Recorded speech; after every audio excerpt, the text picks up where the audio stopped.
Eu tentei ficar um pouco mais próximo dele para ajudá-lo e pronto, só isso. E eu fui vendo a repetição do mesmo fenômeno, até que chega o dia em que não foi nem ele que me avisou. Foi um amigo que me ligou e falou: Caio, agora, acho que 2 anos depois, não chegou a tanto, com a mulher internada o tempo todo, medicada até não poder mais, deprimida, angustiada, morrendo de tristeza. Sabe quando a pessoa começa a criar fungos na alma porque a luz não entra mais? Era assim que de longe eu sentia a alminha da esposa dele, que a maioria das pessoas conhece como Isabel, que é um nome fantasia, mas o nome dela é Cíntia. E eu sentia uma angústia pela Cíntia, falei a ele: ela está precisando sair, para tudo, sai com ela, muda de lugar, faz uma viagem, passa um tempo longe, dá um refresco para a alma dela, para com esses cursos, com esses livros, com esses diários, com essa fala de morte, ajuda ela.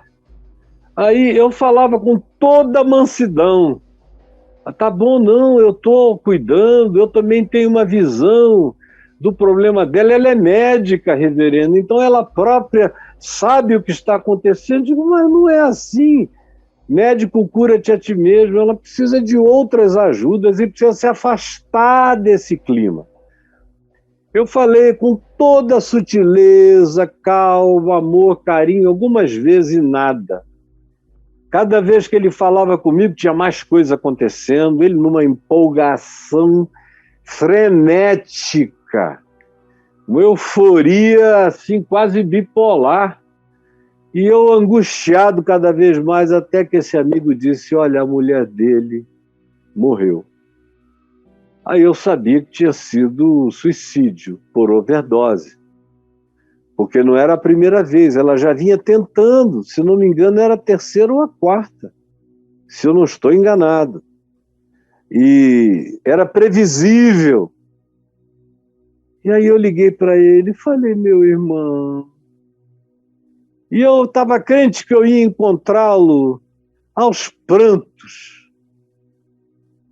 Aos prantos. Mas eu encontrei um cara tranquilo. Ela morreu, ela já estava deprimida há muito tempo, ela não queria mais viver, e ela tomou uma overdose, como as outras. E eu fiquei monitorando o pulso dela, até que ela foi e morreu. Aí quando eu ouvi essa história, eu falei: mas você monitorou os batimentos cardíacos, a pulsação? Monitorei. E ela parou. E aí eu vi que ela estava morta. Eu já salvei gente à beça que tomou quantidades absurdas, 5 caixas de Frontal, 2, 3 de Rivotril cheias, e mais não sei o quê, tudo que mata elefante. E eu virava essas pessoas de cabeça para baixo, enfiava um fio, um tubinho de água morna no banheiro, lá dentro do estômago, saía tudo, jogava leite morno, brá, brá, brá, corria e levava para o hospital, já desintoxicada, mas para o tratamento, que dá tempo. Eu fiz isso muitas vezes, não foram 2, nem 3, nem 4, foram várias. Aí eu falei: ninguém faz isso. De ficar monitorando, ela estava, você sabia que ela tinha tomado, ela ia morrer. Aí eu fiquei tão angustiado que eu desliguei o telefone. Tá bom, meu irmão, estou orando por você. Aí ele falou: mas tem uma irmã aqui comigo que está me ajudando demais, uma irmã querida que estava do lado, que já vem estando comigo desde o sofrimento da minha mulher, ela está aqui comigo e já está me ajudando em tudo. Já vamos preparar, inclusive, um curso, eu não sei lá o que ele falou, de coisas novas que ele ia fazer. Eu falei: cara, teu filho morreu tem 2 anos, a tua mulher morreu ontem. Por favor, Assim não dá para te ajudar, meu irmão, para com isso. Ele sempre me dizendo para eu ficar tranquilo, que ele estava ótimo, estava bem, e que estava recebendo muita ajuda dos irmãos, especialmente dessa irmã querida. Aí eu disse para mim mesmo ali, aqui eu paro, I rest my case. Aí eu falei, Deus te abençoe, fica com Deus, e eu o chamo pelo nome dele mesmo, não pelo nome fantasia.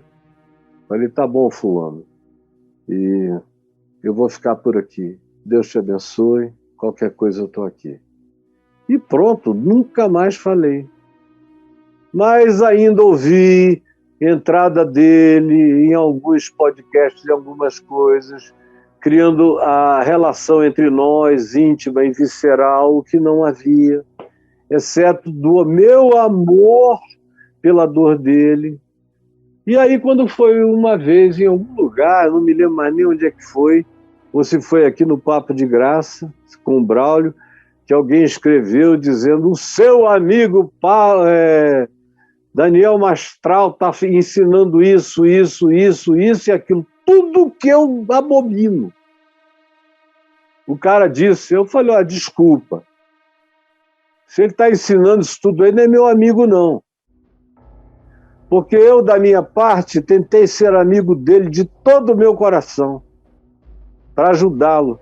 Mas ele não faz nada do que você orienta. Eu cheguei a dizer nada do que você manda, porque teve coisas que eu mandei. Faça isso, para você não fazer mais mal a você, nem a sua esposa, nem a ninguém. Faça isso, senão o preço a pagar é alto. Se para você isso é um preço, não faça isso. Com muitas outras palavras, eu espero que ele tenha gravado as dezenas de áudios que eu mandei para ele, está tudo dito lá. E aí nesse dia aqui no Papo de Graça, eu falei, não, ele não é amigo. Amigo te ouve, amigo te considera. Não só usa o teu nome para dizer que você é o máximo e dá força para ele, mas amigo que te respeita mesmo leva a sério, como ele me dizia, a minha experiência, a minha vida, referência para ele, para muita gente, mas não teve um único conselho de vida e de paz, que eventualmente podiam ter mantido a esposa dele viva, até hoje, que ele tenha seguido. Aí naquele dia eu falei, não é meu amigo não, não faz nada do que a gente pede, só faz o que quer e depois você tem que assumir a responsabilidade por uma amizade em relação à qual você não tem nem um encontro presencial e tudo que você diz não é levado em consideração, exceto como carinho na hora, mas não é posto em prática. Então eu não quero aceitar essa designação porque ela é muito perigosa para mim. Eu sei lá o que aconteceu na morte da mulher dele. Eu sei o seguinte, se fosse nos Estados Unidos, ele estava numa encrenca danada, ou na Europa, porque alguém que vê uma pessoa que tomou uma overdose, que sabe que a pessoa toma uma overdose, e ao invés de sair correndo, fazendo uma lavagem, ele sabe fazer isso tudo, que ele é esperto. Ou então, levar correndo para o pronto-socorro do lado de casa, onde eles vão fazer a lavagem, tirar e dar os remédios para cortarem o efeito das drogas, mas fica monitorando. Eu falei, se fosse em outro país, num país sério, isso ia colocá-lo numa situação de risco horrível, de acusação terrível. E eu não quero ser acusado de estar sabendo disso tudo sem ter dito nada, porque eu não concordei com coisa alguma esse tempo todo. Então, Daniel, desculpa, meu filho, se você se sentiu humilhado com o que eu falei e tudo mais. Eu estou falando com franqueza, você viu que é na mansidão que eu estou te dizendo. Eu quis te fazer meu amigo, porque eu fui teu amigo, unilateralmente. Mas você não deu ouvidos a nada que podia ter te salvado da loucura continuada das suas práticas, que podia não ter salvado o seu filho porque já era tarde, mas que podia ter preservado a sua esposa, que, sendo amada por você, poderia estar com você até hoje. O que me deu muita angústia foi que parece que a morte dela, numa rapidez enorme, imensa, foi tirada do seu coração como uma angústia penosa. Eu não sei, Deus me livre de estar julgando. Mas foi a sensação que você me passou, com a intensidade com a qual você me narrou e com a descrição de continuidade ministerial que você já tinha dado a tudo um dia, dois depois da morte dela. Aí eu falei, eu paro por aqui e não assumo mais responsabilidade nenhuma em relação a ele, e a quem eu chamo pelo nome verdadeiro. Não vou assumir mais nenhuma responsabilidade. E quando o nome fantasia diz que eu era isso, eu era aquilo de bom, eu falei, ó, vamos nos afastando. E quando o cara veio aqui me acusar de ser um validador das práticas dele, eu falei, não.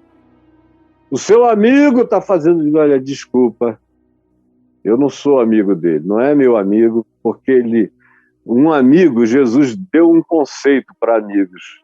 Vós sois meus amigos se fazeis o que eu vos mando. Eu não quero que os meus amigos façam o que eu mando, mas eu quero que pelo menos eles me ouçam, me levem em consideração. E no meio de tanta exaltação, a minha sabedoria, experiência e gratidão por eu estar ali, eu esperava que a minha vida pudesse ter uma utilidade real que o salvasse de calamidades futuras e evitasse que, ensinando as mesmas coisas, ele continuasse prejudicando a vida e a mente de centenas e milhares de outras pessoas. É só o que eu tenho a dizer. Eu espero que ele não diga mais nada, mas se disser, vai falar sozinho, porque eu não tenho nada a acrescentar e o nosso tempo aqui já voou demais, né, brother?